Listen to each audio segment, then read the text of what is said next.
Is chaos good? Hello, and welcome to today's Insight. And I'm going to be talking about chaos. Surprise, surprise. Right? And the interesting thing with chaos is that we need chaos. Right? We need chaos because good things come out of chaos. But,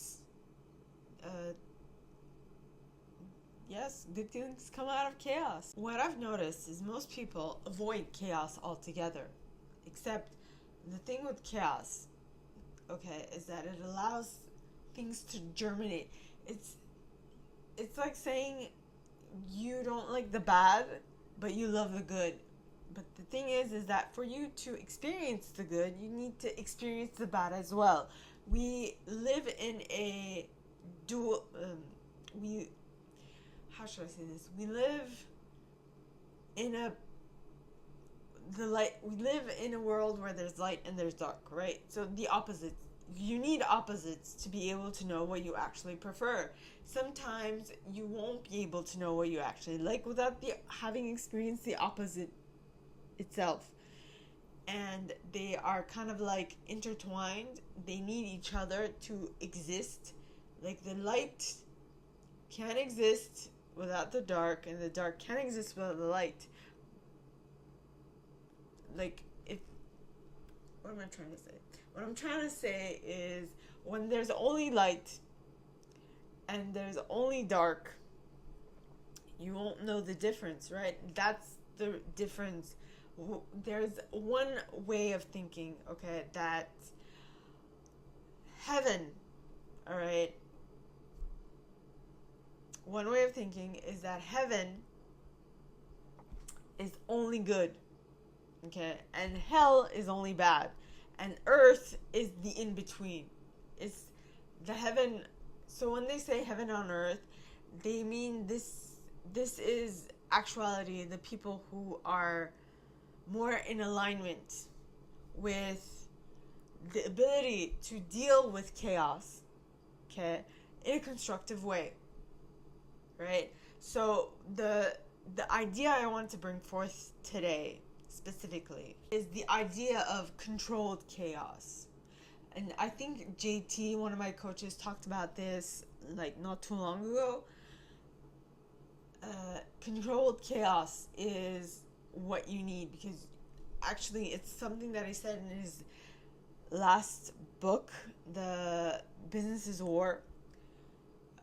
Something he wrote in his last book, Business is War, is that controlled chaos is what you want. So because the idea is that you need to be I don't know what his exact terminology is, but he is something optimist. Like, I have to ask him. I'm actually seeing him on Friday.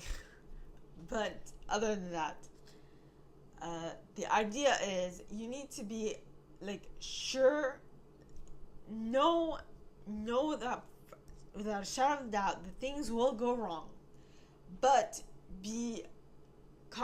know that you'll be able to meet those negative things head on and do it well.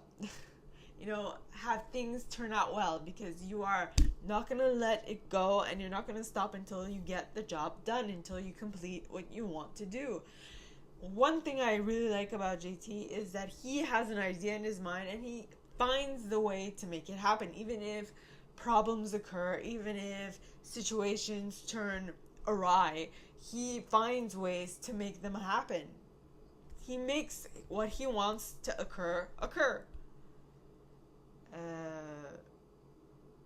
I don't know. I know it ends with optimist, but I don't know what the saying starts with. I'm sorry, JT. And you'll see controlled chaos in a lot of stuff. And there's this one creator that I follow. His name is Abel Hart. And to be quite honest with you, I love his content.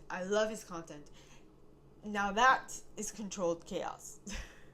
I mean, I'm sure he has a production team behind him, but like he just creates. And that's the beauty of it. And this is something that JT also does. he actually has a CEO that takes care of the nitty gritty, the business, his business. And all he does is he goes around country to country giving presentations or being what he does best, which is a platform salesman. And basically, it works wonders with him and his CEO, which is Francie Baldwin, I think. I'm not sure. Don't quote me on that. But they work magnificently together.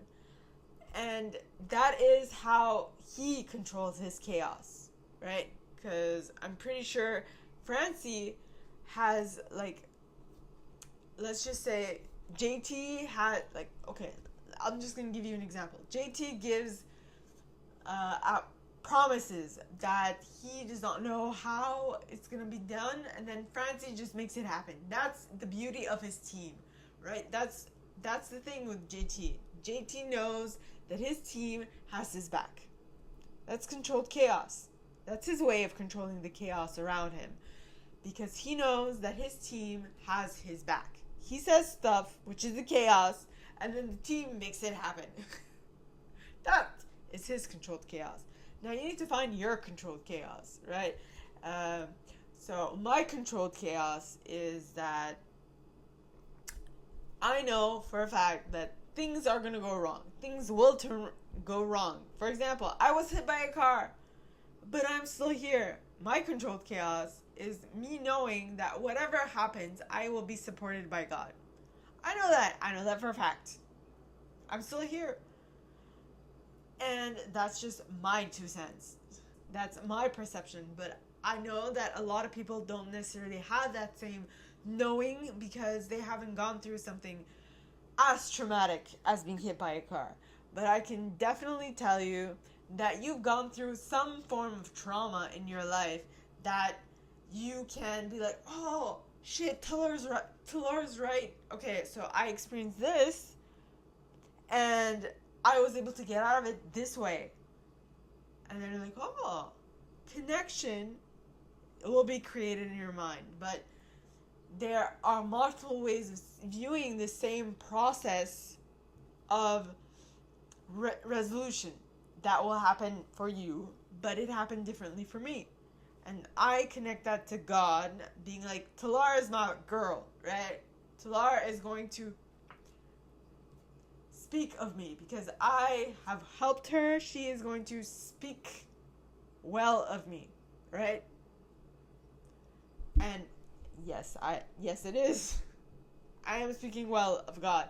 But this process is not necessarily everyone's process, which I know sometimes it takes more time, which is completely understandable. But the key thing here is to find your process. It's not my process that's going to be fine for you. It's going to be everyone on this planet has a different process. Find your process and make it work for you. So find your control chaos. That is what I want you to do, because in trauma, you need your controlled chaos, the thing that you go back to every single time because you know that that is your safe haven, right? So what I want you guys to think about is, what can you rely on every single time to get you out of a pinch? Ponder that.